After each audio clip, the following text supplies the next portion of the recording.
राधा स्वामी, राधा स्वामी, राधा स्वामी।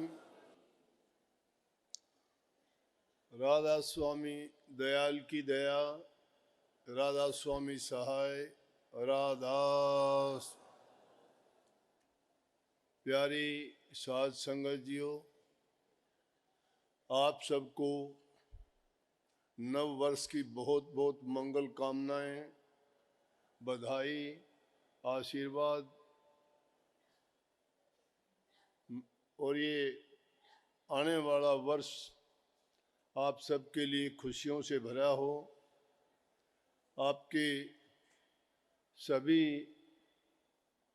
अच्छे कार्य पूरे हों।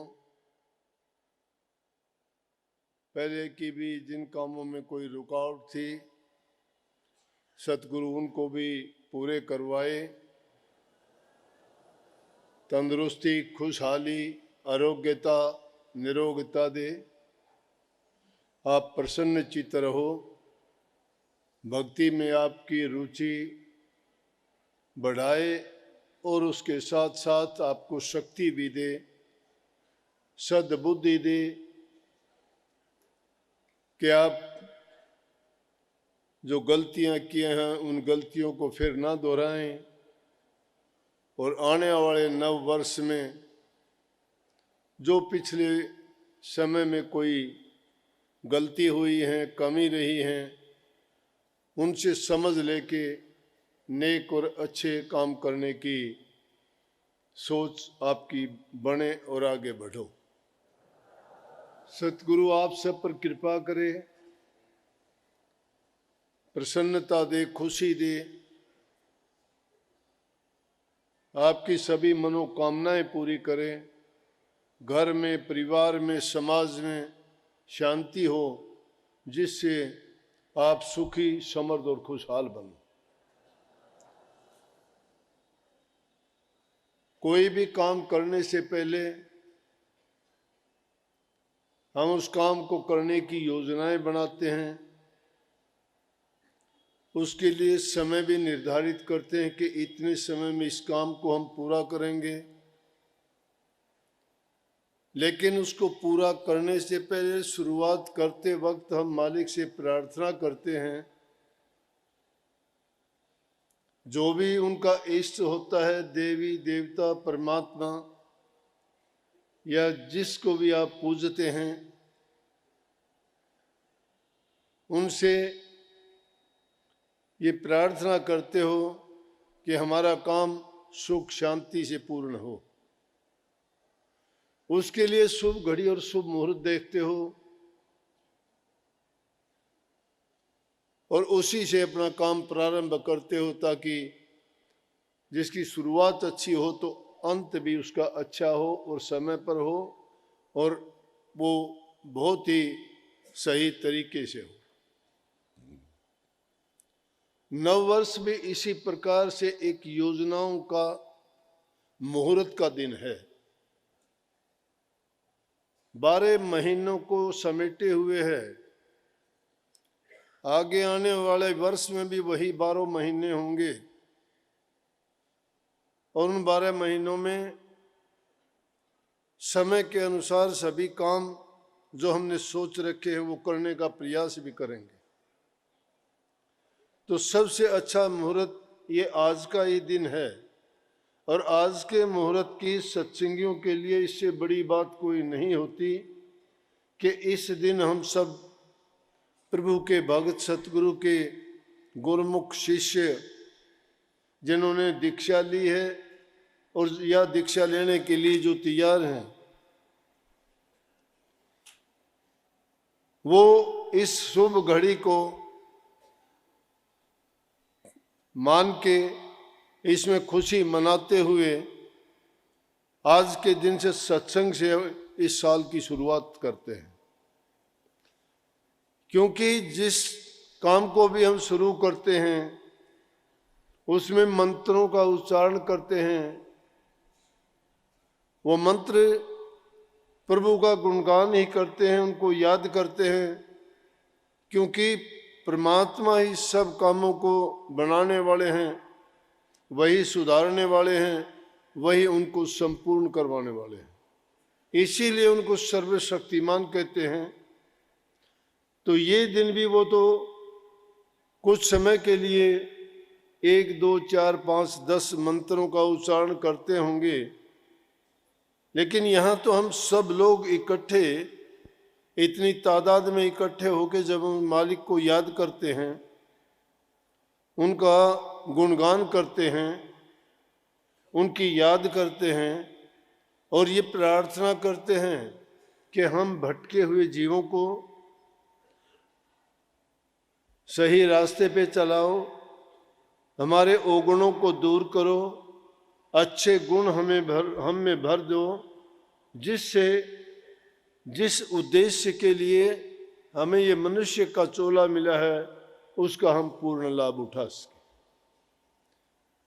इसलिए ये आज का दिन हम सब के लिए बहुत शुभ है और इस आने वाले साल के लिए हम प्रभु की गुणगान से इस वर्ष की शुरुआत कर रहे हैं। वैसे तो जितने भी काम करते हो सब में मालिक की कृपा होती है, लेकिन वो काम हमारे या तो हमारे तक सीमित होते हैं या हमारे परिवार तक, या हम कह सकते हैं कि वो सब जीवों के लिए ही करते हैं, परंतु विशेष रूप से जो नाम भक्ति का काम किया जाता है वो सिर्फ हमारे व्यक्तिगत या हमारे आत्म स्वरूप के लिए ही होता है,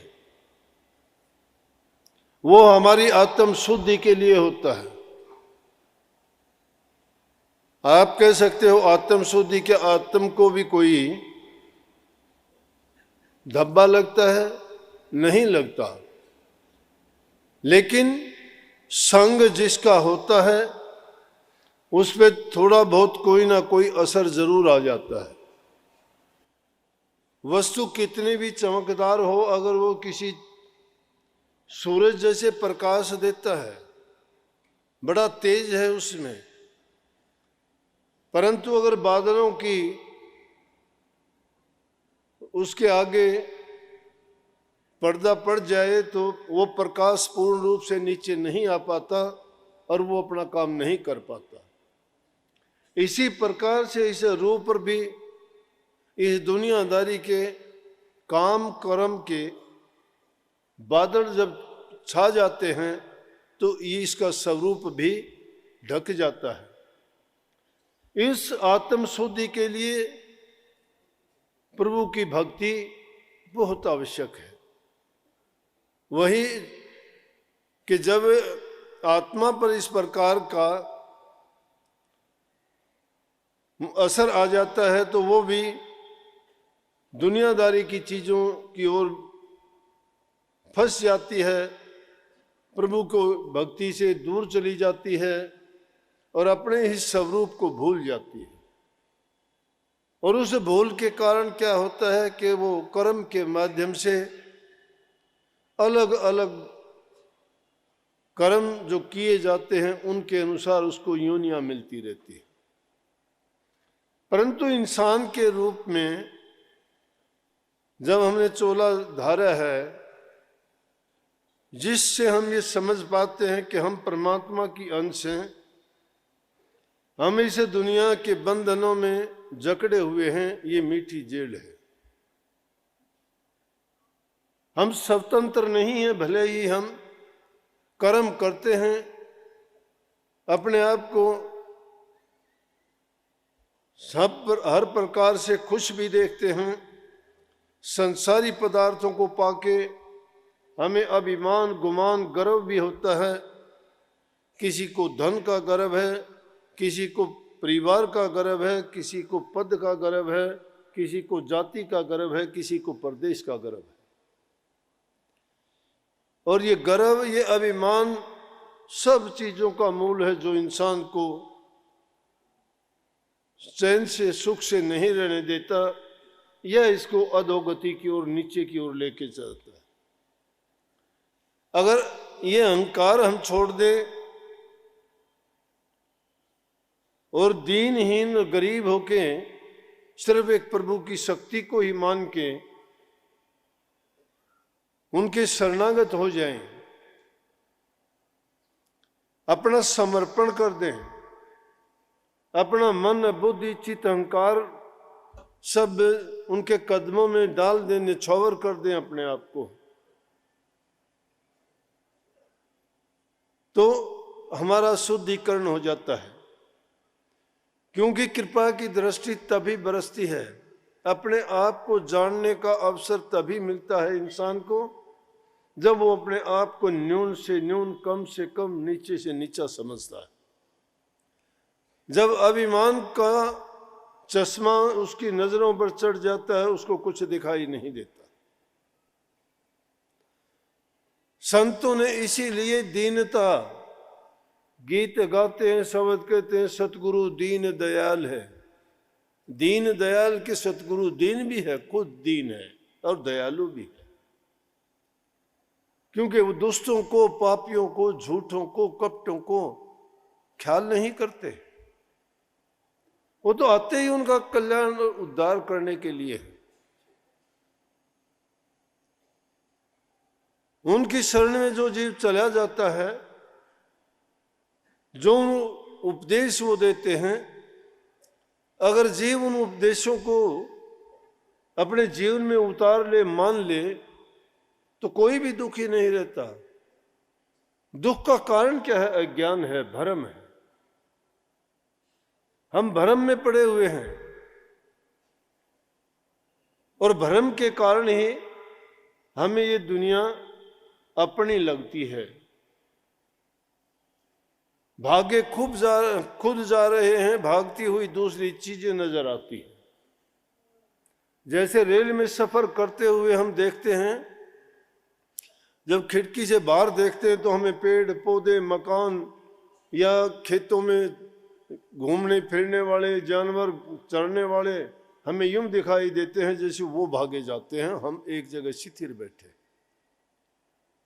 इसी प्रकार से इस जीव की भी हालत है। वो सोचता है कि ये दुनिया ऐसे ही जा रही है। देख भ्रम का पर्दा कितना है, रोजाना देखते हैं फिर भी भ्रम नहीं मिटता। साथ के छोड़ छोड़ के जाते हैं, कष्ट भोगते हैं, दुख भोगते हैं। अंत समय जीव का देखते हो क्या क्या कष्ट उठा के जाते हैं, लेकिन फिर भी समझ नहीं आती। सतगुरु की शरण में जब जाते हैं और सतगुरु जब उनको ये खोल के बताता है, समझाता है और ये तस्वीर साफ दिखा देता है, जब उस तस्वीर को देख लेता है तो आदमी को समझ आनी चाहिए। परंतु यही इस संसार में इस जीव के आने पर इसको ये भूल लगा दी गई कि इसको ना तो अपने पिछले जन्म याद हो रहें, ना पिछले कर्म याद रहें।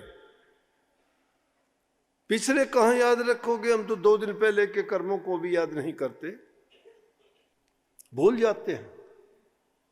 पिछले जन्म तो काफी दूर पीछे गए, उनकी तरफ सोचने का अवसर ही नहीं है हमें।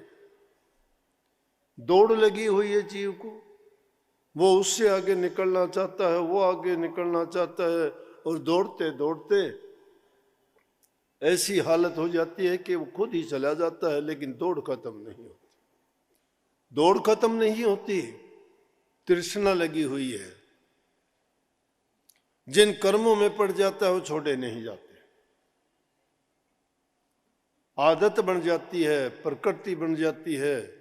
वो उसी में जीना चाहता है, उसी में खुश रहना चाहता है। यह भी भूल लगाई गई है।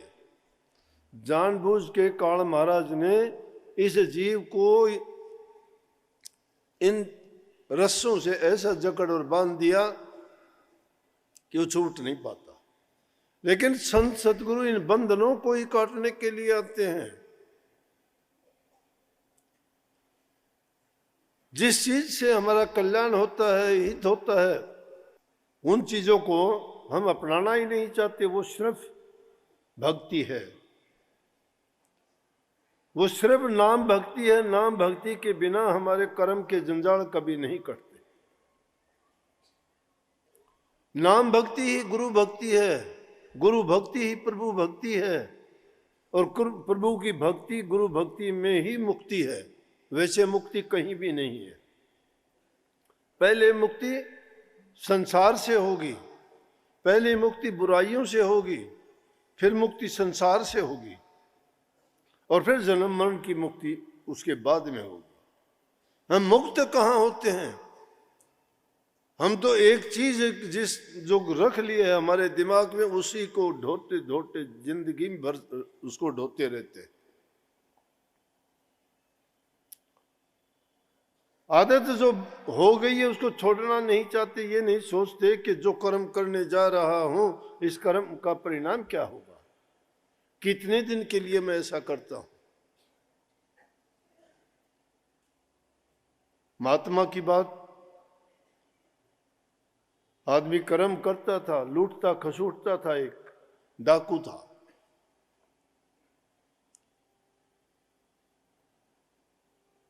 महात्मा मिले, कहने लगे तू क्यों करता है ये काम? कहने लगा मेरा पेशा है घर वालों के लिए, मेरा रोजी रोटी का इंतजाम इसके बिना नहीं होता। बोला कि तुझे ये भी पता है ये पाप कर्म है?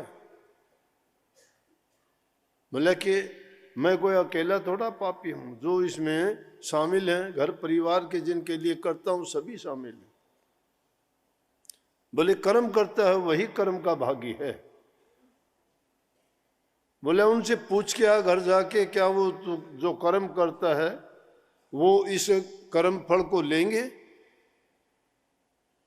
कौन लेने वाला होता है? जवाब दे दिया उन्होंने कि कर्म आप करते हो तो वो कर्म का फल तो आपको ही भोगना होगा, हमें नहीं। आके कहने लगे कि आपने सत्य कहा था, और उस महात्मा की छोटी सी बात ने उसके जीवन को बदल दिया। उसी टाइम उसने पाप कर्म छोड़ दिए।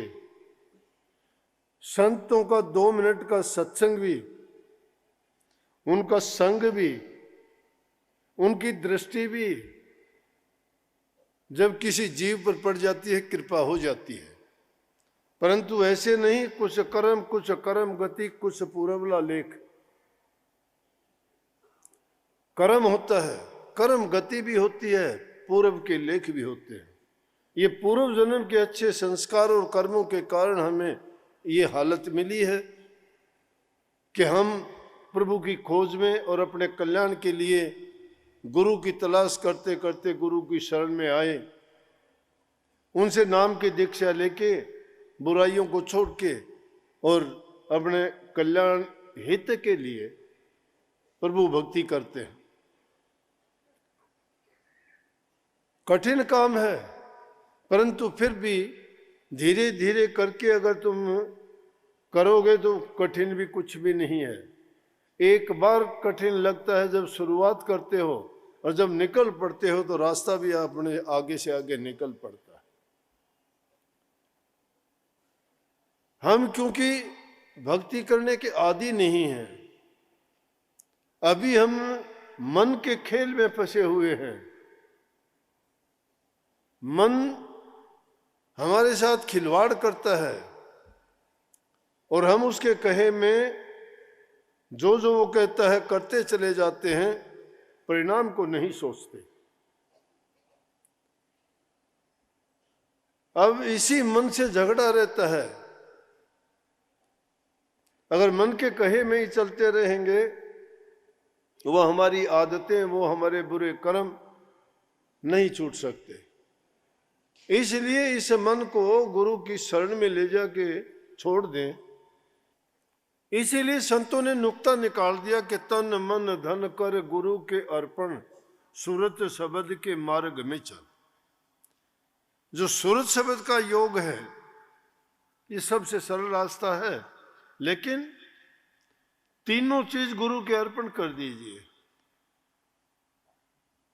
अर्पण करते नहीं है हम, तो उनको ऐसे पकड़े हुए हैं जैसे वो हमारे साथ ही जाएंगे, सदा जाएंगे। बच्चों जैसा खेल है। बच्चा कोई भी चीज होती है, किसी की भी होती है, उसको नहीं पता, उठा के कहता मेरी है, नहीं देता। और मैं मेरी का सबसे बड़ा रोग है। ये मैं हूं, ये मेरा है, और ये मैं मेरी का रोग अगर मिट जाए तो तू और तेरा ही रह जाएगा। तू और तेरा, तू सिर्फ परमात्मा है, तेरा सब कुछ उसी का है। यहाँ कोई किसी का कुछ भी नहीं है। सबको छोड़ के यहीं पे जाना है। खेल अजीब है। हम उस खेल में ही खेलते खेलते खिलाड़ी भी हम हैं, खेल भी हम दिखाते हैं और खेल हमें देखता भी है। क्या अजीब तमाशा है, लेकिन फिर भी समझ नहीं आती। इसलिए सत्संगी को चाहिए कि सबसे पहले इंसान अपना चरित्र अच्छा बनाए, सदाचारी बने, बुराइयों को तजे। जब तक खुद चरित्रवान नहीं है, वो नेक इंसान नहीं है, वो दया धर्म के रास्ते पे नहीं चलता है, उसके दिल में नफरत है, घृणा है, ईर्ष्या है, तो खुद ही अंदर से अपने आप को ही बर्बाद कर रहा है। ये चीजें दूसरे को तो उसके बाद में बर्बाद करती है, पहले उसको बर्बाद कर चुकी होती है। क्योंकि जहां ये चीजें रहेंगी वहां सच्चाई नहीं रहेगी, सद्गुण नहीं रहेंगे। ये दोनों एक दूसरे के विरोधी हैं, सगुण और दुर्गुण। दुर्गुणों को अगर नहीं निकालते हो तो सद्गुण, अच्छे गुण नहीं आ सकते। तो उनको निकालने के लिए ही तो संतों का संग। संग जिसका अच्छा नहीं है, खान पान जिसका शुद्ध और पवित्र नहीं है, विचार जिसके अच्छे नहीं हैं, संस्कार जिसको सही नहीं मिले हैं, उसका सुधार होना बड़ा कठिन है। सबसे पहली चीज है कि माँ बाप के द्वारा जो ग्रहण उसमें गुण आए हैं वो उसके जीवन में बहुत अहम रोल अदा करते हैं। माँ बाप बच्चे की नींव हैं, अगर वो जो चाहे बच्चे को बना सकते हैं, लेकिन उसके साथ साथ हमारे अन्न के खाने से मन बनता है, मन के बनने से उसमें गुण बनते हैं, गुणों के बनने से उसका परिणाम ज्ञान और विज्ञान बनता है। ये 5 कोष हैं। अन्नमय कोष पहला है, मनमय कोष दूसरा है, ज्ञानमय कोष तीसरा है, विज्ञानमय कोष चौथा है और आनंदमय कोष 5वां है। लेकिन ये सारे के सारे अन्नमय कोष पर निर्भर करते हैं। जो इंसान शुद्ध अन्न नहीं खाता है, अन्न की भी शुद्धि की अलग अलग बात है कि नंबर शुद्ध अन्न कैसा कमाई का होना चाहिए, अपनी मेहनत का होना चाहिए, हेरा फेरी का, भ्रष्टाचार का, ठगी का, लूट का, खसूट का अगर अन्न खाता है वो कभी भी वो इंसान अच्छा नहीं हो सकता, उसके विचार अच्छे रह ही नहीं सकते। फिर वो अन्न सात्विक भी होना चाहिए। अन्न भी 3 प्रकार का है। सात्विक अन्न बड़ा सादा होना चाहिए। जैसा अन्न खाते हो वैसा मन होगा आपका, जैसा मन होगा वैसे विचार हो जाएंगे। ये खास करके हमें गौर करनी चाहिए कि अगर ज्यादा मीठा, चरपरा, जीभ के स्वाद के बस हम जो अन्न खाते हैं वो हमारे विचारों को शिथिल नहीं रहने देते। एक अभ्यासी को, सत्संगी को जो नाम का अभ्यास करते हैं उसको वो शुद्ध, पवित्र और सात्विक अन्न मैंने कहा है। शुद्ध अन्न वही है जो कमाया हुआ हो, सात्विक अन्न जो हल्का, आसानी से हजम होने वाला। ये नहीं जो अनाप शनाप खा लेते हैं, भर लेते हैं किसी गाड़ी की तरह से, उसमें जो आया मन में डाल लिया, जो आया डालते गए। अरे ज्यादा सामान तो तुम रूढ़ी कहते हैं, कुल्डी कहते हैं, उसमें डालोगे बदबू उठती है, उसमें पास से भी गुजरना नहीं चाहते। तो वो सिर्फ कवर है, पेट उसके ऊपर ढका हुआ है, बाकी तो कुर्डी है अंदर में। हमने जो जो टाला वो सड़ के उसमें गंध बन गया उसका सब का सब। और वो गंध बनेगा तो उसमें से गंदगी की जो बू निकलेगी वो तो हमारे विचार और ख्याल में, हमारे सर में चढ़ जाएगी, अच्छी सोच ही नहीं रह पाएगी। उसको आलस, निद्रा और ये चीजें घेरे रखेंगे, वो नाम भक्ति कहां से करेगा। इसलिए अन्न का शुद्ध होना उसके लिए बड़ा जरूरी है। तीसरी चीज है विचारों की शुद्धि। विचारों की शुद्धि का अच्छे ग्रंथों के पढ़ने से, महापुरुषों के वचन के सुनने से और नेक इंसानों से वार्तालाप करने से हमारे विचारों की शुद्धि होती है। जिसका संग करोगे, जैसे इंसानों के पास बैठोगे, आप में वही चीजें भर देंगे। संकीर्ण विचार क्यों हो जाते हैं? छोटे विचारों के लोगों के पास बैठोगे, वो छोटी बात आपको, जिसको निंदा कहते हो, चुगली कहते हो, बुराई कहते हो, ये छोटी बात है जो इंसान के विचारों को, ख्यालात को गिरा देती है, नेक इंसान नहीं बनने देती, रुकावट है ये।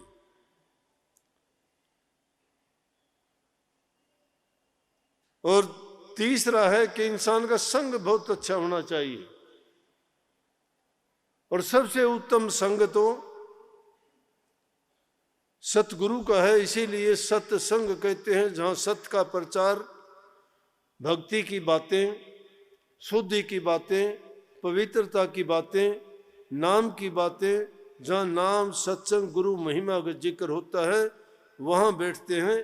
तो हमेशा यही बात चलेंगी सत्संगियों की तो, कि तुम्हारा अभ्यास कैसा है, सुमरण कैसे करते हो, कितना करते हो, आपका अनुभव क्या है, क्या आपका मन लगता है भजन में? अरे गुरु का संग किसी ने किया नहीं, भगत बन के नाम देने लगे, बस खुद झूठे, ऐसे ही झूठे साचे 10, 20, 50 उनके पीछे हुए, देखा देखी, भेड़ चाल दुनिया ने पकड़ ली।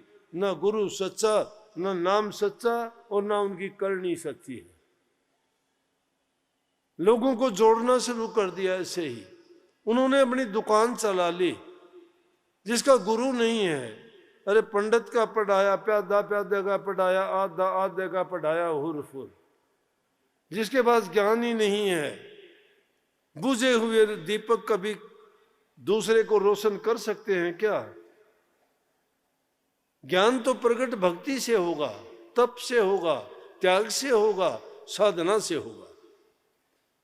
अगर ये तीनों चीज, आप गृहस्थी हो, कभी सोचते हो कि गृहस्थी ऐसी चीजें कैसे कर लेगा? क्यों नहीं कर लेगा? कौन गृहस्थी नहीं था? जितने भी बड़े बड़े संत हुए सारे गृहस्थी थे। गृहस्थ जैसा तो कोई दूसरा ऐसी जगह नहीं है। गृहस्थी आदमी सब कुछ कर सकता है। जो गृहस्थी नहीं है उसकी तो कामनाएं नहीं रुकती हैं कभी। एक आदमी गृह को त्याग के चला भी जाता है और भावनाएं उसकी दुनिया में रहती हैं, तो दुनिया से निकला नहीं, दुनिया में ही बैठा हुआ है। और एक आदमी गृहस्थ में बैठा हुआ जब त्याग की बात करता है, तप की बात करता है, साधना की बात करता है, तो दुनिया से अलग है। कबीर साहब ने वो बात बार बार गाई ना कि उनको ज्यादा मेहनत की जरूरत नहीं है, घर बैठे ही फकीर बन सकते हो, लेकिन मन को मार के सूरत को डांटना है। सूरत जब डट जाएगी, सब कुछ घर में है, बाहर कहीं नहीं है, कहीं आना जाना नहीं, कहीं यज्ञ हवनों में, तीर्थों में, व्रतों में पढ़ने की जरूरत नहीं। आडंबर और पाखंड बनाने से भक्ति नहीं हो जाती। कोई रंग बदलने से, भेख बदलने से, कपड़े रंगने से भगत नहीं हो जाता। भेख धार लेते हैं कैसा, लेकिन कर्म उनके देखोगे तो ऐसे हैं कि दुष्टों के भी नहीं होते, फिर भगत कैसे? अगर भेख धारते हैं तो भेख की लाज होती है, लाज रखते हैं। इससे तो अच्छा, अगर सच्ची बात तो किसी जमाने की बात है। एक बहरूपिया था और बहरूपिया बड़े अच्छे अच्छे खेल दिखाता था। तो एक बार एक राजा कहने लगा, अरे तू बहुत अच्छे अच्छे खेल दिखाता है, कभी तू महात्मा का खेल भी दिखा कोई। कहने लगे ठीक है राजा, दिखाएंगे, जब मुझे टाइम मिलेगा जरूर दिखाऊंगा। उसने कुछ दिन के बाद महात्मा का भेख बनाया और जाके नगरी के बाहर बैठ गया। लोग आने जाने लग गए, बंदगी करते बैठते, वो उपदेश करता, कोई दे के जाता, कुछ नहीं लेता किसी से, जो दे के जाते वापिस कर देता, नहीं तो भांड, और वो तो मांग के खाते हैं, लेके खाते हैं, कर्तव्य दिखा के उसके बदले में अपना व्यवसाय चलाते हैं, घर परिवार चलाते हैं, उनका धंधा है ये। लेकिन उन्होंने तो दिखाना था राजा को।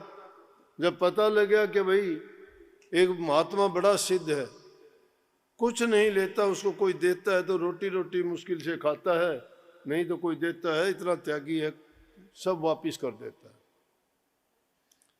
जब राजा ने इतनी प्रशंसा सुनी, राजे महाराजे सेठ साहूकार व्यवसायी धन दौलत वाले लोग होते हैं, उनको समय कम ही होता है, तो भक्ति और इन चीज़ों को भी पैसे से ही खरीद लेना चाहते हैं।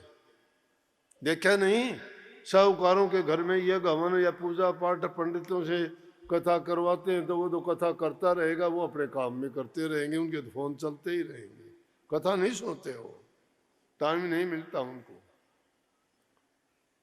वो कथा करके चला जाएगा, इसका मतलब है उसमें खर्चा लगा दिया, पैसे लगा दिए, उन्होंने कथा करवा ली, परमात्मा को खुश कर लिया, लेकिन पल्ले कुछ नहीं पड़ा उसके। क्यों? उसको तो मौका ही नहीं मिला। उसने जो पैसा था उसके बल पे उसने तो भक्ति करवा। लोगों ने कहा बड़ा धर्मात्मा।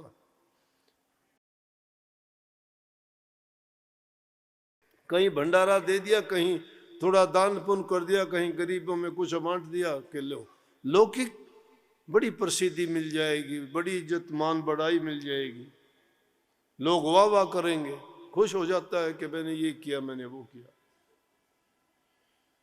तो राजा कहाँ टाइम उनको इतना सोचने का। लेकिन राजा ने जब ये बात सुनी कि एक महात्मा बहुत त्यागी है, वो नगरी के बाहर आया हुआ है, राजा कहने लगा वजीर से, चलो भाई, कहते हैं कि एक ऐसा महात्मा है, बड़ा त्यागी है, हम भी उसको देख के आए। राजा वजीर के लेके और दूसरे लोग भी उनके साथ गए, जाके बंदगी की महात्मा के। महात्मा ने आराम से, कोई राजा का आदर सत्कार नहीं किया, क्योंकि पाखंडी होंगे वो तो भाज के कुर्सी डालेंगे, उन चाय पानी की पूछेंगे, ये करेंगे वो करेंगे। अब महात्मा किसके? महात्मा तो कहते हैं कि तुम कैसे बादशाह हो। बादशाह तो संत होते हैं, लेकिन आज के युग के संत नहीं। आजकल तो बादशाह ही संतों से ऊंचे हैं। संत भी उन राजाओं को बुला के अपने आश्रमों की, मंदिरों की नींव उनसे रखवाएं। पहले जो काम ऋषि मुनियों से करवाते थे, आज के जमाने में ऋषि मुनि राजनेताओं को बुला के वो काम करते हैं। क्यों? उनसे काम पड़ता है, कानून उनके हाथ में, सरकार उनके हाथ में, तो उन चीजों की तो सबको जरूरत पड़ती है। लेकिन महात्मा फकीर, मस्त फकीर, उसको किसी की परवाह थोड़ी थी। राजा गया, उसने पूछा ही नहीं। कहने लगे जी राजा आया है। बोले बहुत अच्छा, आशीर्वाद, बैठो। बैठ गया राजा। राजा ने इशारा किया, 10,000 रुपए की थैली रखवा दी। थैली रखी रही, चलने लगे, थैली को छोड़ के चले तो महात्मा कहने लगे राजा ये उठा के ले जाओ अपने। बोला जी ये तो आपकी भेंट के लिए। मुझे भेंट में क्या करना, एक झोंपड़ी यहाँ से कोई उठा के लेके जाएगा, मुझे जरूरत नहीं है इसकी। 2 रोटी मुझे मिल जाती हैं, ये आप अपना ले जाओ। व्याधि है ये तो बीमारी है, रोग है, ये तो लुटेरी है, मुझे लूट लेगी। कबीर साहब ने इसीलिए इसे माया को ठगनी लुटेरी बोला ना। जगह जगह कहा कबीर साहब ने, ठगनी क्या नैना झमकावे तेरे कबीर हाथ नहीं आवे। ये रूप दिखाती है माया। ये नहीं होती तो भी इंसान दुखी, और होती है तो भी ये ठग लेती है। बड़े बड़ों को ठगा इसने, ऋषि मुनि त्यागी राजा बादशाहों को सबको ठगा, अनेक रूप धर के ठगा। और एक जगह तो कबीर साहब ने कमाल ही कर दिया, सीधा ही कह दिया, इस माया को कह दिया दूर भाग, मेरे नजदीक भी ना। शब्द है बहुत अच्छा, तू चाली जाहे मारेंगे अपने को। कहते तू ठगोरी है, ठगने आई है, मुझे भी ठगने आई है। चाल दिखाती है लेकिन मैं काबू नहीं आऊंगा, मैंने जान लिया है। तो क्या है, तू ठगनी ठगने को आई, ठगने आई मो। हम ठगिया राम नाम के बेच खाएंगे तो, तू चाली जाए मारे गए अपने को। कि तेरा ये रास्ता नहीं है, अपना रास्ता पकड़। संत तेरे काबू के नहीं है। बहुत फिरते हैं, जिनको लूटने के लिए पकड़ ले कहीं से भी, बहुत मिलेंगे। दुनियादारी में सब तरह के हैं, लेकिन संतों के पास मत जाना। जिन्होंने सब कुछ त्याग दिया है वो तुझे जानते हैं, तू तो बीमारी है, रोग है, तकलीफ है। तो इसी तरह से वो कहने लगे ये तो व्याधि है राजा, उठा के लेके जाओ, इस बीमारी को कहाँ छोड़ दिया यहाँ। राजा ने ले लिया, उठा के चल दिया। अब कोई किसी की चीज हो, किसी को भेंट करे और वो ना ले तो कौन लेगा वापिस? वही लेगा जिसने दी है। तो महापुरुषों ने इसको दूसरी चीज जगह, महात्मा बुद्ध जी ने इसको बहुत सुंदर ढंग से दूसरे ढंग में भी बताया। एक शिष्य कहने लगा कि हम भिक्षु लोग भिक्षा के लिए जाते हैं, लोग हमें बुरा बोलते हैं, गालियां देते हैं, तो हमें बहुत दुख होता है।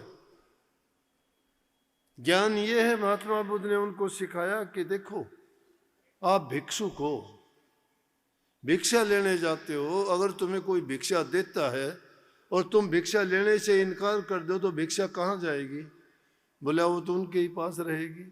तो तुम्हें गाड़ियां देते हैं, गाड़ियां भी तुम ना लिया करो, वो उनके ही पास रह जाएंगी। वो गाड़ियां उन्हीं को लगेंगी, तुम्हें नहीं लगेंगी। सिर्फ समझ का फर्क है। इंसान थोड़ा सब्र धैर्य करके अगर मानसिक संतुलन ठीक रख के बात करे तो बड़ी से बड़ी विपत्ति और आपत्ति को टाल सकता है। लेकिन कौन टाल सकता है? वो टाल सकता है जो अपने मन की सोच अच्छी और सच्ची रखता है, जिसके विचारों में शुद्धि है, सोच अच्छी है।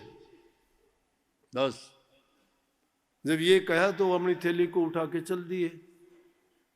जाने के बाद उसके 2-3 दिन बाद महात्मा अपना वही रूप धारण करके नट वाला और जाके कहने लगा राजा 2 रुपया। जाके राजा से कहने लगा महाराजा इनाम दो, महाराज इनाम दो राजा जी। बोले किस चीज का इनाम? बोले आपने कहा था खेल दिखाओ, मैंने खेल दिखाया आपको। कब दिखाया? बोले आपने कहा था महात्मा का रोल दिखा, कभी मैंने महात्मा का रोल दिखा दिया आपको करके। अरे कब दिखाया? बोले कि गांव के बाहर, शहर के बाहर एक महात्मा के पास मिलने गए थे आप। बोले हाँ गए थे। बोले कैसा महात्मा था? बड़ा बहुत त्यागी था वो तो, उसके चेहरे पे नूर था, बड़ा तेज था, बड़ा त्याग था। हमने भेंट दी, कुछ नहीं लेता था किसी से। बोला वो मैं था। बोला है ना तू था? तो अगर अब तू इनाम लेने के लिए आ गया, मैंने तेरे आगे 10,000 रुपयों की थैली रखवाई थी, तू ले लेता पागल। इतना इनाम मैं तो नहीं दूंगा तेरे को। बोला राजा ले तो लेता, लेकिन अगर लेता तो महात्मा के बाणे को दोष लगता। वो महात्मा का बाणा रखा था मैंने,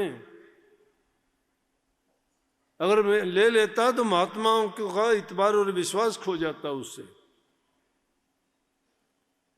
बोले हम सच्चाई का लेते हैं। तो बाणा रखने का मतलब ही ये है कि सिर्फ बाणा धरने से नहीं, बाणा बदलो सो बार बदले बाण तो बेड़ा पार।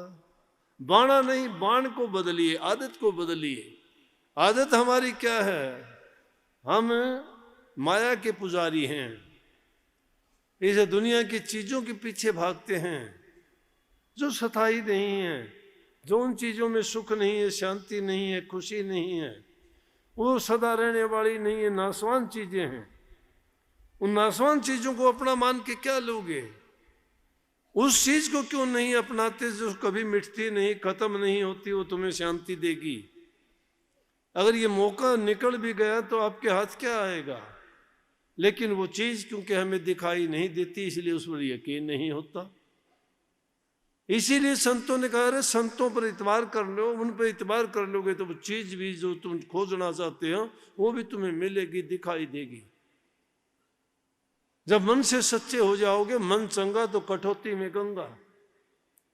और मन तो हमारा शुद्ध है ही नहीं, जिसका शुद्ध मन नहीं है वो दूसरे में शुद्धता कैसे खोज लेगा?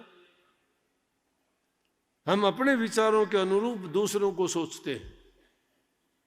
इसलिए इंसान अच्छा संग करता है, शुद्ध भोजन खाता है, अच्छे इंसानों में बैठता है, 2 घड़ी प्रभु का नाम लेता है और उसके घरों में सुख शांति है, वो आदमी जो भी काम करना चाहेगा करेगा, उसको पूरा लाभ मिलेगा उससे। और जिस घर में रोजाना लड़ाई झगड़े होते हैं, छोटे बड़े की कदर नहीं होती, जबान से मीठे अच्छे नहीं बोलते, उन घरों में ताना कसी, गंदा मंदा बोलना, लड़ाई झगड़े होना, वहां तो यूं समझो कि काल का पैरा हो जाता है, नरक पर का जीवन बन जाता है वो। और जिन घरों में अच्छे गुण है वो स्वर्ग जैसा जीवन है। तुम उस घर में ही बैठ के उनके लिए तो कबीर साहब ने बोल दिया कि तुम घर बैठे फकीर बनो, घर बैठे बनो फकीर, मन मार सुरत न डांटो। जैसे जल भरने को चली पनिहारी, सिर पर घड़ा घड़े पर झारी, हाथ छोड़ बतनाम सारी, वो छलकन देना नीरे, मन मार सुरत न डांटो रे, घर बैठे बनो फकीर। जैसे घड़ा सिर पे रखती है औरतें, पानी लेने जाती हैं, एक और ऊपर रख लेती हैं, दोनों हाथ भी छोड़ते हैं, अपनी सहेलियों से बात करती भी आती हैं, लेकिन घड़े का पानी तक नहीं छलकने देती। क्यों? सुरत घड़े में है। सिर पर घड़ा, घड़े पे सुरत, पानी में सुरत होती है उनकी, छलकने नहीं देती, बात बेशक करती हैं। इसीलिए हम उसको सीधे तौर पे ये भी कह देते हैं कि आदमी क्या कोई काम नहीं छोड़ना, घर नहीं छोड़ना। छोड़ना क्या है? बुरी आदतों को छोड़ना है। अपनाना क्या है? प्रभु के नाम की भक्ति करनी है, उसको अपनाना है। तो हमें संकल्प लेना चाहिए नए दिन से। हर रोज नया दिन होता है, हर रोज नया साल लगता है। इस एक दिन में क्या हो जाएगा? कल आगे वाला भी आगे एक दिन और बढ़ जाएगा। हर रोज सुबह सूर्य उगता है, नया संदेश लेके आता है। सुबह का सूरज देखते हो, एकदम पूरी शक्ति, ताकत, पूरी किरणें उसकी लाल, कितना सुंदर दिखाई देता है। चढ़ते चढ़ते पूरी रोशनी देता है, शाम होते होते ढल जाता है, अंधेरा छा जाता है, नहीं रहता, शांत हो जाता है। ये जीवन भी इसी प्रकार से हमारा है। बचपन हमारा उस सूर्य उदय होते हुए सूर्य की तरह से है, जवानी मध्याह्न की तरह से है, दोपहर में सूरज अपनी पूरी शक्ति से चमकता है, लेकिन शाम के टाइम जिस प्रकार से वो अपना सारा बल शक्ति खत्म होके दिखाई तक नहीं देता, अंधकार उसको ढक लेता है, इसी प्रकार से इंसान के जीवन का भी अंत उसी प्रकार से है। प्रकृति का पूरा खेल पूरा देखते हो, कोई भी चीज देखोगे वो 3 शक्तियों के अधीन होके तीनों गुणों में इसी तरह से है। किसी चीज को भी देखोगे, हर चीज पैदा होती है, परवरिश की जाती है, अंत भी उसका हो जाता है। तीनों शक्तियां ब्रह्मा विष्णु महेश जी की यही तो है काम। एक पैदा करता है, एक उसकी परवरिश करता है, तो तीसरा अंत करता है। परंतु इन शक्तियों से आगे निकलना, क्यों कही हमारी विनती में तीन छोड़ चौथा पद ध्यावे, तीन छोड़ चौथा पद ध्यावे। और उनके लिए युग पलट गए, लेकिन जीव की समझ में नहीं आया।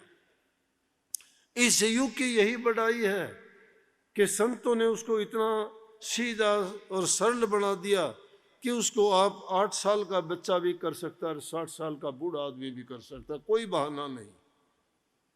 सिर्फ अपने कर्म सुधारने का काम है। अपने कर्मों को बनाओ, कर्मों को सुधारो। कर्म जिस इंसान ने अपना अच्छा बना लिया, सुधार लिया, तो उसने जीते जी उस चीज को पा लिया। और जो अपने कर्म को नहीं सुधार पाया, नहीं बना पाया, तो उस एक जमींदार अनपढ़ था बेचारा, उसकी तरह से उसकी सोच है। एक साधु कहने लगे, अरे कुछ किया कर तुम। बोला क्या करूं? बोला राम का नाम लिया कर। बोले बात सुन महात्मा जी, कि 3 जन्म तो अपने बर्बाद हो गए, 3 जन्म तो भक्ति होगी नहीं, आगे की आगे सोचेंगे। वो बोला कैसे? बोला पिछले जन्म में तो कुछ किया नहीं, इसलिए उसके परिणाम के कारण अब उस करने लायक है नहीं, और अब नहीं करेंगे तो अगला फ्यूचर भी गया। अरे तो 3 ही तो काल हैं, भूत गया, वर्तमान खराब करने लग रहे हैं तो भविष्य भी खराब हो जाएगा। तो वर्तमान सबसे उत्तम समय है, इसी में करने लायक है, इसी में कर सकते हैं हम। ये और ये मत सोचो नहीं कर सकते, कर सकते हो। सब में वो शक्ति है, वो उसी शक्ति की अंश हम में भी है, जिसके लिए हम उसको खोजना चाहते हैं। ये तो एक पानी की बूंद जो सागर से जुदा हो चुकी है, और ये सागर को देख के मिलना चाहती है उसी में जाके, लेकिन कहीं कोई ऐसी जगह में पड़ी है कि बीच के फासले उसको नहीं मिलने देते। परंतु कोई ऐसा आए कि उन फासलों को मिटा दे और ये बूंद उस सागर में जाके विलीन हो जाए, तो सब कुछ एकमकार हो जाता है। ये बूंद जब सागर में जाके मिल जाती है, तो इसकी ये तड़प, इसका ये दुख, इसके ये बंधन सब टूट जाते हैं, और ये बूंद उसी एक बूंद रूपी सागर में विलीन हो जाती है। बूंद में सिंध, सिंध में बूंदे, बूंद सिंध दो एक हुए, बूंद सिंध का झगड़ा मन में उनके लिए अनेक हुए। जिनको चाहे राम मिलन की, राम उन्हें मिल जाते हैं। राम को मिलने के लिए निकले हो तो चाह पक्की बनाओ, वासनाओं के गुलाम ना बनो, कामनाओं के दास मत बनो कि अपनी कामनाओं में डूब जाओ। क्या कामनाएं हैं? 4 दिन की जिंदगी है, पूरी कर लोगे क्या? बड़े बड़े आए, वो अपनी पूरी नहीं कर सके, तो हमारी क्या औकात है? कितने कितने सालों तक जिए, बड़े बड़े किले महल बनाए, कितने उन्होंने और युद्ध किए, लड़ाइयाँ की, किस लिए? कि कुछ बनने के लिए। क्या बना उनका? कुछ नहीं बना। क्या लेके गए? कुछ नहीं लेके गए। जब सब कुछ यही छूट जाना है, तो जो ले जाने वाली चीज है वो क्यों नहीं करते? ले जाने वाली चीज है कि नेक कर्म करके इंसान अगर भक्ति करके अपने जीवन को संवार लेता है, बना लेता है, तो वो इस दुनियादारी के झगड़े से, रोजाना के मरने जीने से, इन रोगों से, तड़प से बचने के लिए अपने उस मंजिल की ओर चले जिससे ये सारे दुखड़े और ये सारे कष्ट मिट जाए।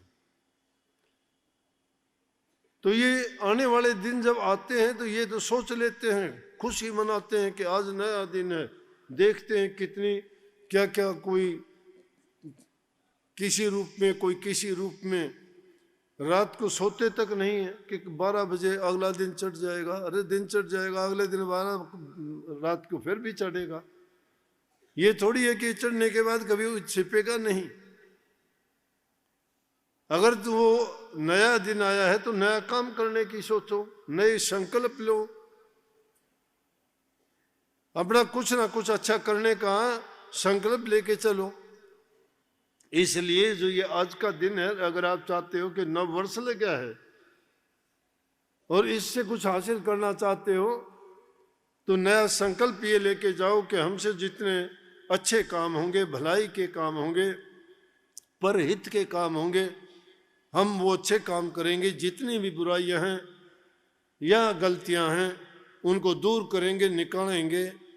हम अच्छे और सच्चे बन के प्रभु की भक्ति करेंगे, जिससे हमारा जीवन भी सफल हो, हमें सुख शांति मिले जीवन में, और हर प्रकार से इस दुनिया से हम सुखी जाएं। जाना जरूर रहना है ही नहीं, तो फिर क्यों ना अच्छे कर्म करके जाएं, जिसके कारण हमें जाने के बाद भी दुनिया के लोग याद रखें कि हाँ कोई आया था। बाकी कोई याद नहीं करता किसी को। इंसान के या तो गीत रह जाते हैं या बनाए भीत रह जाते हैं, या तो उनके किले बताते हैं ये उसका बनाया हुआ है, ये उसने बनवाया था, उसको याद नहीं करते। इंसान के गुणों को याद किया जाता है, जिसके गुण हैं वो सदा अमर भी हो जाता है। यही अमरता है। लेकिन वो अमरता प्राप्त करना चाहते हो तो अपनी रूह को इस काल जंजाल से बच के, इन त्रिगुणों से निकाल के, दुनियादारी के झगड़े से इसको स्वतंत्र करके प्रभु के दरबार में पहुंचाने के लायक बना। और वो बनेगी जब आप अंतर में जाके नाम की कमाई करोगे। संकल्प लेके जाना चाहिए हमें कि जो भूल में हो गया वो हो गया, अब आगे से हम ऐसी भूल नहीं करेंगे।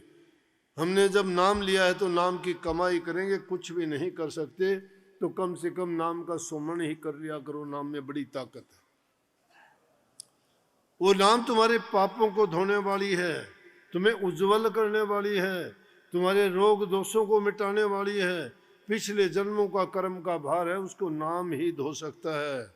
नाम का चिंतन, नाम का सुमन और नाम को बार बार याद करना ही हमारे विचारों को, हमारे हृदय को और हमारी रूह को पवित्र बना देगा। ये बार तीर्थों पर जाने से रूह को कोई असर नहीं होता। यूं झूठे सत्संगों में बैठने से या झूठी बात बनाने से हमारा कल्याण और हित नहीं होगा। अपने समय निकाल के सब कामों को करते हुए जो काम हमारे लिए सबसे जरूरी है, प्रभु भक्ति या नाम का जपना, ध्यान का करना, अपने जीवन का एक ऐसा जरूरी अंग बनाओ और उसके लिए संकल्प लेके जाओ कि आगे के लिए हम इसमें कभी चूक नहीं आने देंगे। और चाहे थोड़े समय से शुरू कर लेना, तुम देखोगे कुछ ही दिन में उसका आनंद जब आना शुरू हो जाएगा ना, फिर आपको पीछे जो खोया हुआ समय याद आएगा। लेकिन अभी समय बहुत है आपके पास। समय रहते हुए जो इंसान चेत लेता है वो कभी देर नहीं मानो उसको। समय रहते हुए चेतो, नाम की कमाई किया करो, उसी में हमारा कल्याण है, उसी में हमारा हित है। और यही नया संदेश है आपके लिए। अपने बच्चों को अच्छे संस्कार दो। आजकल सबसे बुरी बात जो है देखते हैं, बच्चे माँ बाप का कहना नहीं मानते हैं। और उसका कारण क्या है कि हम अपने बच्चों की ओर ध्यान नहीं देते। उनको जरूरत से ज्यादा छूट दे रखी है, उनके बातों को, उनकी इच्छाओं को पूरी करते हैं। मैं बार बार सत्संगों में एक बात कहा करता हूं कि उनकी जरूरतों को पूरा करो, उनकी इच्छाओं को पूरा ना करो। जरूरत उनकी है वो पूरी करो, इच्छा तो पता नहीं क्या बना लेंगे। इच्छा तो बीमारी है। उनको समय समय पर देखा करो कि उनका चाल चलन कैसा है, उनका बर्ताव कैसा है, छोटे बड़ों के साथ व्यवहार कैसा है। ये बातें अगर अच्छे संस्कार उनको मिल जाएंगे, बच्चों को कुछ देने की जरूरत नहीं है। उनको अच्छी शिक्षा और अच्छे गुण दे दो, नहीं तो वो तुम्हारे ही दुश्मन बन जाएंगे। वो तुम्हें ही जवाब देना शुरू कर देंगे। जिसके संस्कार अच्छे नहीं है बच्चों के, उसके माँ बाप का जीवन बर्बाद और खराब हो जाता है। माँ बाप की सबसे बड़ी दौलत उसकी संतान होती है। वो अपना सब कुछ उसी के लिए लगाता है, मेहनत करता है, जो भी काम करता है वो अपनी संतान के लिए करता है कि उनके लिए मैं ये कर दूं, उनके लिए ये कर दूं। लेकिन वही जब खराब हो जाए तो क्या रह गया उनके पास? उनकी सारी दौलत करा सब मिट्टी में मिल जाता है। बच्चों को अच्छी शिक्षा, अच्छे संस्कार, उनको विचारवान, बुद्धिमान और उनको ऐसा बनाओ सदाचारी जिस प्रकार से हमारे देश में परंपरा थी, ऋषियों के घर में ऋषि ही पैदा होते थे। उनके घर में जो कन्याएं आती थी शादी होके, वो ऋषियाणी होती थी, क्योंकि उनके शिक्षा और संस्कार अच्छे थे। आज शिक्षा और संस्कार नहीं है, बच्चों की सवाल नहीं करते, स्कूल में क्या करके आता है, बाहर जाता है तो किन बच्चों के पास खेलता है, उन बच्चों में क्या आदत है। इसीलिए फिर कहते हैं कि आज के नौजवान बच्चों में नशे की आदत हो गई। कहाँ से हो गई आदत, खुद माँ बाप को पता नहीं। उनके काफ़ी लोगों को देखते हैं, संतान को क्या संभालेंगे, खुद भी वो शराब के नशे में, गड़ियों में, मोरियों में मुंह दिए फिरते हैं। उनका शरीर बर्बाद, घर बर्बाद, धन बर्बाद, इज्जत बेइज्जत होते हैं। फिर भी उस गंदे पानी में ही वो, और बुराइयों में नए से नए नशे, पता नहीं क्या क्या। कोई इंजेक्शन लगाता है, देखते हैं जगह जगह इंजेक्शनों की सिरिंज पड़ी मिलती हैं। बच्चों को आदत होगी, 4 पैसे के लिए उनको मारने वाले भी तैयार बैठे हैं। क्यों देते हैं ऐसी चीजें उन बच्चों को? जब तक डॉक्टर की प्रिस्क्रिप्शन नहीं हो, किसी को कुछ नहीं देना। दवाई उन्हीं को देनी चाहिए, डॉक्टर का लिखा हुआ पर्चा हो, नहीं तो उन दुकानों पर भी पाबंदी लगा देनी चाहिए जिनसे ऐसी दवाइयाँ, ऐसे जो नशे नहीं इंसान की मौत बेचते हैं। उनको रोकने वाला कोई नहीं है, सब अपने मन मर्जी से ऐसे काम करते हैं कि उनको पैसे चाहिए, कोई मरे कोई जिए, उनको कोई मतलब नहीं है इससे। ये पैसे के लिए ये संसार बना है, इंसानियत का खून करते हैं, बर्बाद करते हैं। तो अपने बच्चों पर ध्यान रखा करो, ऐसी बुराइयों से बचाया करो, बुरे बच्चों का संग ना करने दिया करो, गलत जगह में ना जाने दो, ना बैठने दो। समय समय पर जब भी समय मिलता है उनको अपने पास बैठा के उनको प्यार दो, उनको अपनापन दो। अपनापन कहाँ देते हो तुम, तुम्हारे पास समय नहीं है, तुम भी अपने अपने कामों में जिस प्रकार से लगे हुए हो। तो बच्चों को भी पूरी आज़ादी मिलती है कि माँ बाप ये करते हैं तो हम क्यों ना करें। बुरा ना मानना मेरी बात का, मैंने कह दिया हो, कोई भावावेश में अगर गलत कह भी दिया हो तो माफ़ी दे देना मुझे। लेकिन क्या करूं, जब देखते हैं ऐसी बात सुनते हैं, ऐसी माताएं कई आके रोती हैं बेचारी बिलखती हुई कि मेरा ये हो गया, मेरा ये बर्बाद हो गया। अरे कुछ पता नहीं क्या फोनों में जुआ खेलते हैं, लाखों लाखों रुपये बर्बाद कर देते हैं। कहते 1 मिनट में ही कर दिए, 2 दिन में ही कर दिए। वो बेचारे अपनी ज़मीन बेचते हैं, जिस ज़मीन को माता समझ के वो आज तक पूजते रहे, और उस संतान ने उसारी लगा दी फट्टे पे। अगर वो नहीं बेचे तो उसकी बच्चा गया, अगर बच्चे को बचाते हैं तो ज़मीन बेचनी पड़ेगी। ज़मीन बेच दी, उसके लिए भी तड़फते हैं कि हमने पूरी ज़िंदगी जिसको एक देवी के रूप में पूज के, अपनी माँ के रूप में जिसको पूज के रखा था, आज हमारी औलाद ने ही बर्बाद कर दिया। उन बच्चों को अवसर दिया करो, सत्संगों में लेके आया करो, उनको अच्छी बात वचन सुनाया करो। नहीं आते वो तुम्हारे हैं नहीं क्या वो? अगर तुम्हारे हैं तो उनको लेके क्यों नहीं आते? और नहीं आते हैं तो समझो कि तुम ही उनको बर्बाद करने वाले हो। इसका मतलब तुम भी नहीं हो सत्संगी। बच्चों को लेके आओगे, वो सुनेंगे, उनको अच्छी आदत पड़ेगी, फिर उनको लाज भी आती है। कोई बच्चा अगर गलत करता है तो अरे लोग क्या कहेंगे, कल तक तो ये सत्संग में आता था, आज ये क्या कर रहा है, आज ये क्या कर रहा है।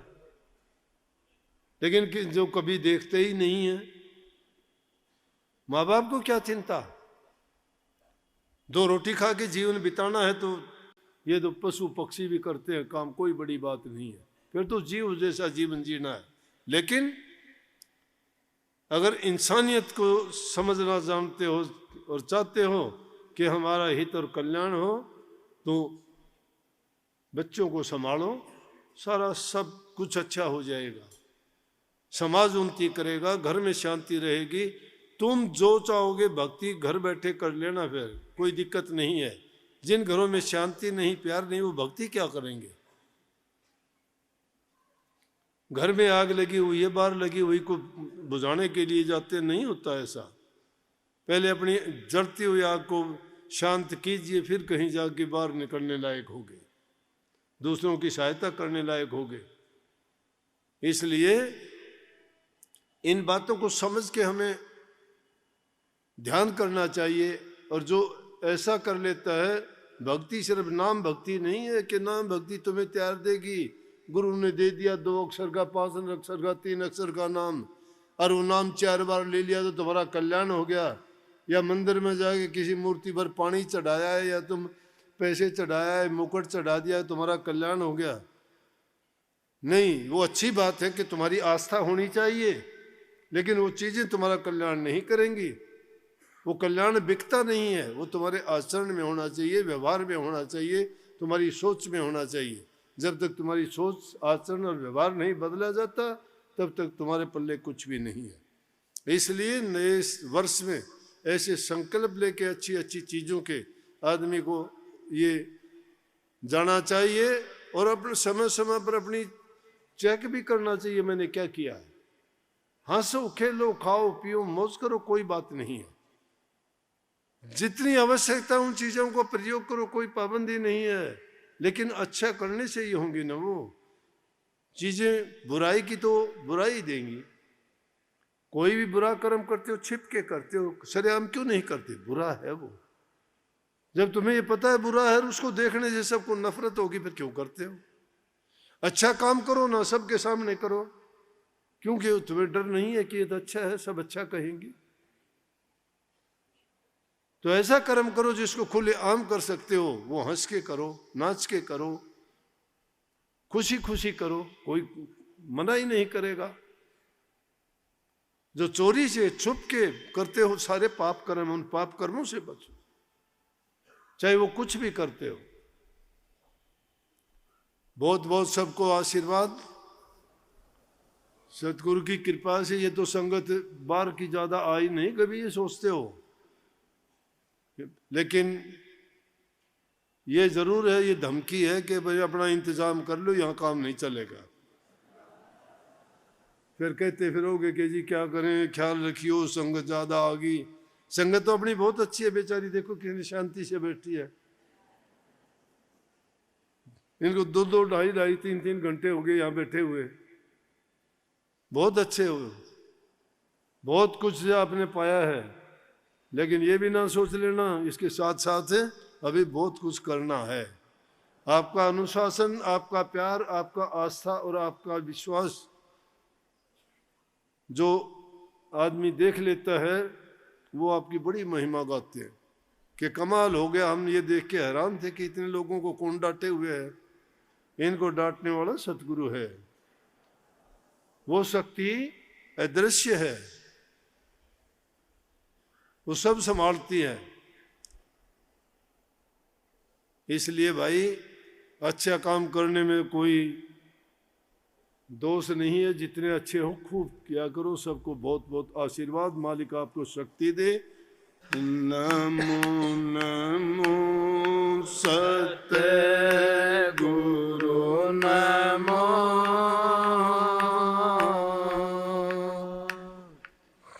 नमन करो जी हर बार।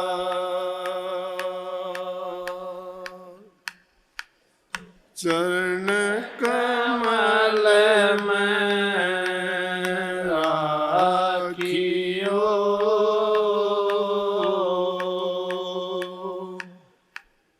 मेरे सतगुरु सरजन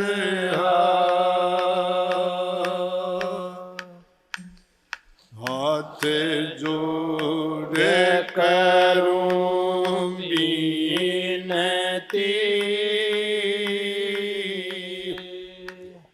चरण निवासी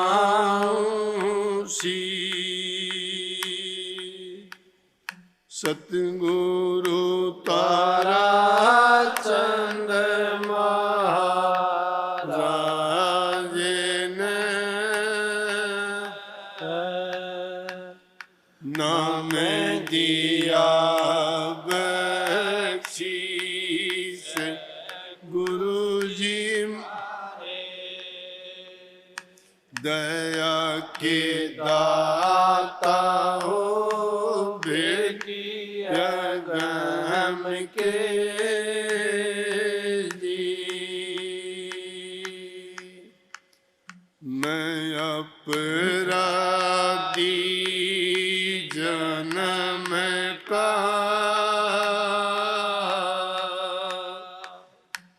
सिक भरा विकार, तुम साहिब दुख भंजना, कोई ले लो जी, कोई ले लो जी, ले लो गुरु का नाम, कोई ले लो जी, ले लो हरि का नाम।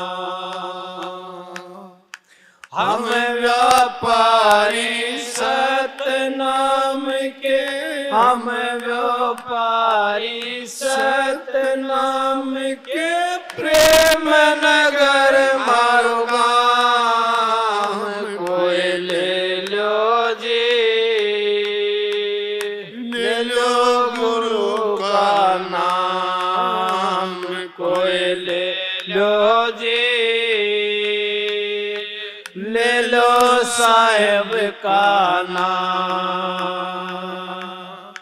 प्रेम नगर से हम चले आए, सतनाम का सौदा लाए हो जी। प्रेम नगर से हम चले आए, सतनाम का सौदा लाए हो जी। राम नाम अनमोल रतन, राम नाम अनमोल रतन, कोटि लगे नादाम, कोई ले लो जी, ले लो गुरु का नाम, कोई ले लो जी, ले लो साहिब का नाम। हम व्यापारी सतनाम के, हम व्यापारी सतनाम के, प्रेम नगर मारो गाम, कोई ले लो जी, ले लो साहिब का नाम, कोई ले लो जी, ले लो साहिब का नाम। बाट तराजू कुछ है भी नहीं, तोला तो हम करते नहीं हो जी। बाट तराजू कुछ है भी नहीं, तोला तो हम करते नहीं हो जी।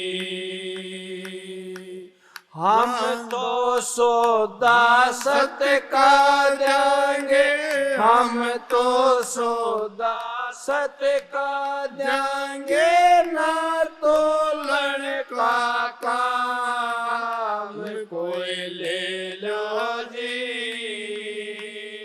ले लो गुरु का नाम, कोई ले लो जी, ले लो साहिब का नाम। हम व्यापारी सतनाम के, हम व्यापारी सतनाम के, प्रेम नगर मारो गाम, कोई ले लो जी, ले लो गुरु का नाम, कोई ले लो जी, ले लो साहिब का नाम। इन पांचों से प्रीतन करना, निर्भय नाम गुरु का जपना हो जी। इन पांचों से प्रीतन करना, निर्भय नाम गुरु का जपना हो जी।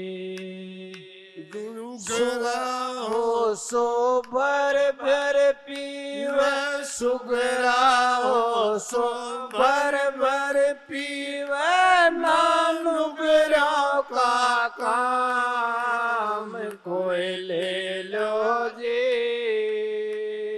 ले लो गुरु का नाम कोई ले लो जी। ले लो साहब का नाम। हम व्यापारी सतनाम के, हम व्यापारी सतनाम के, प्रेम नगर मारो गाम कोई ले लो जी। ले लो गुरु का नाम कोई ले लो जी। ले लो साहब का नाम। राम नाम अनमोल खजाना, पावेगा कोई संत सुजाना हो जी। राम नाम अनमोल खजाना, पावेगा कोई संत सुजाना हो जी। कहें बिहारी अर्ज हमारी, कह बिहारी अर्ज हमारी, संतों का फरमान कोई ले लो जी। ले लो गुरु का नाम कोई ले लो जी। ले लो साहब का नाम। हम व्यापारी सतनाम के, हम व्यापारी सतनाम के, प्रेम नगर मारो गाम कोई ले लो जी। ले लो गुरु का नाम कोई ले लो जी। ले लो साहब का नाम।